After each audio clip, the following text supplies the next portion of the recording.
MIDI keyboards are an essential tool for music producers. If you're just getting started with music production, then it's important to learn how to get the most out of them. In this video, I'll show you the basics of using a MIDI keyboard, but for a detailed look, check out my article that I've included in the description below. Firstly, it's important to know what a MIDI keyboard can't do. MIDI keyboards can't make noises by themselves.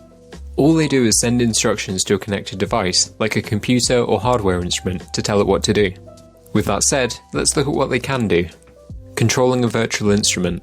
The most common use for a MIDI keyboard is to control a virtual instrument in a digital audio workstation, or DAW.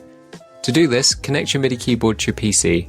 Next, open up your DAW and make sure that your MIDI keyboard is set up as an active device. Then, add your desired instrument and make sure that it's all set up and activate the track, also called arming the track. Now, you can use your MIDI keyboard to control the virtual instrument.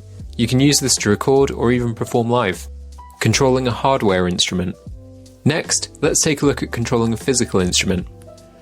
Like before, make sure that your MIDI keyboard is connected to your PC and set up within your DAW. Then, connect your hardware instrument to your PC using a MIDI interface. Now, set the output of your DAW to the MIDI interface. Now you can use your MIDI keyboard to control the sound of the physical instrument.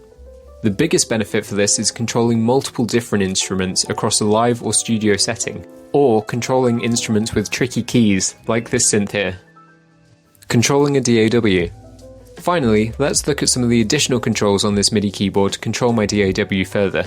By mapping these knobs, I can remotely control the different settings in my DAW, giving me a more intuitive experience.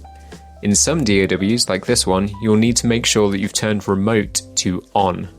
Within your DAW, there will be an option to map or learn MIDI. Click this button, then click the control that you want to map. For example, I'll be mapping the envelope on this filter. Next, turn the knob that you want to be the control on your MIDI keyboard. Now you'll see that I can use this knob to turn the envelope up or down. As you can imagine, there's a wide range of possibilities that can be done with this. The best way to learn is to take some time and explore for yourself. For more info on how to use a MIDI keyboard, check out my article below.